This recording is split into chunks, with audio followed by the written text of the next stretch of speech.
Integral calculus থেকে একটা very very easy problem. এখানে বলা আছে কি the complete perimeter of the curve this is given by x equal to 1 minus t square by 1 plus t square and y this is equal to 2t by 1 plus t square is four options are given।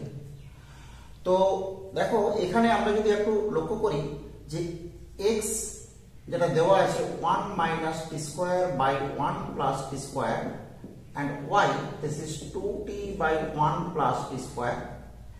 এই দুটোকে যদি আমরা square করি আর add করি x square plus y square, so this is 1 minus t whole square plus 4t square by 1 plus t square whole square, so this is 1 plus t square whole square by 1 plus t square whole square, this is 1। তাহলে এখান থেকে আমরা কি পেয়ে গেলাম, এটা হচ্ছে একটা circle of radius unit 1, radius 1 and centre হচ্ছে অরিজিন।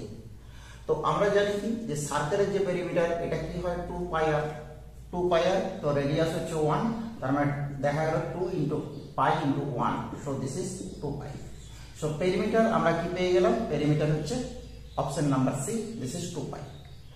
তো এবার বলে রাখি ইন কেস যদি আমরা এরকম কোন একটা পার্টিকুলার ফর্ম বা খুব সহজ ফর্মটা না পাই কার্ভের, আমি জাস্ট একটু কি করব না পেরিমিটার বা আর্ক লেন্থ এই যে ফর্মুলাটা, এই ফর্মুলাটা একটু মনে করি। তো দেখো আমরা যদি পার্টিকুলার এই কার্ভের ক্ষেত্রেই বলি, আমরা কি করব এখান থেকে দেখতে পাচ্ছি যে এটা 1 0 আর এখানে দেখতে পাচ্ছি 0 1।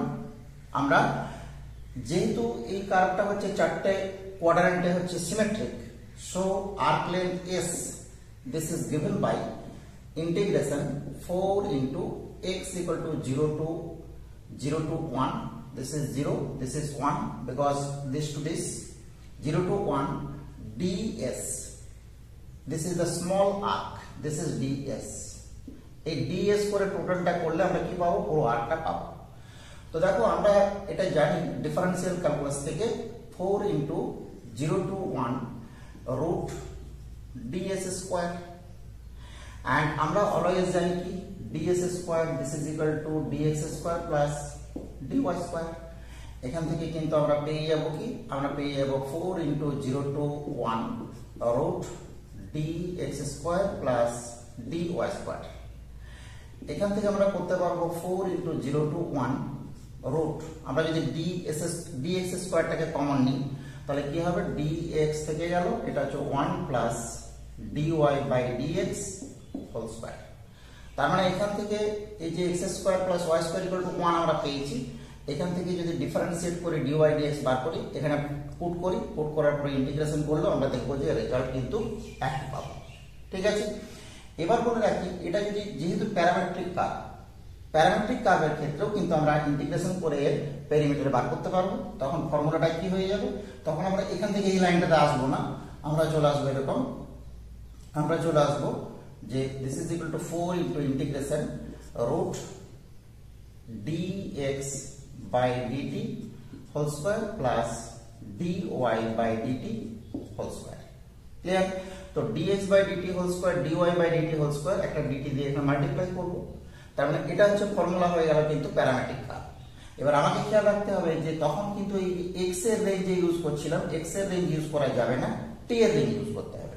How to find the range of t, এখানে যদি আমরা দেখি যে x equal to 0 to 1, তো x equal to আমি যখন 0 পুট করব দেখতে পাচ্ছি কি যে t equal to 1, R x equal to যখন 1 পুট করব তখন আমাদের কি হবে, এখান থেকে আমরা কিন্তু x এর মান 1 পুট করলে আমরা দেখো পেয়ে যাচ্ছি 1 plus t square this is equal to 1 minus t square, so 2t square this is equal to 2t square this is equal to 0, that is t equal to 0। So আমরা কিন্তু t equal to 0 to 1 যদি integration করি তখন আমরা কি পাবো, parametric কার্ভের ক্ষেত্রে যে ফর্মুলা, এই ফর্মুলা থেকেও কিন্তু আর্ক লেন্থ বা টোটাল পেরিমিটার আমরা কিন্তু পেয়ে যাব। বোঝা গেছে? তাহলে এই ধরনের প্রবলেম কিন্তু আমাদের আসতে পারে আমাদের আপকামিং যে কোনো কম্পিটিটিভ এক্সামে। Thank you for watching.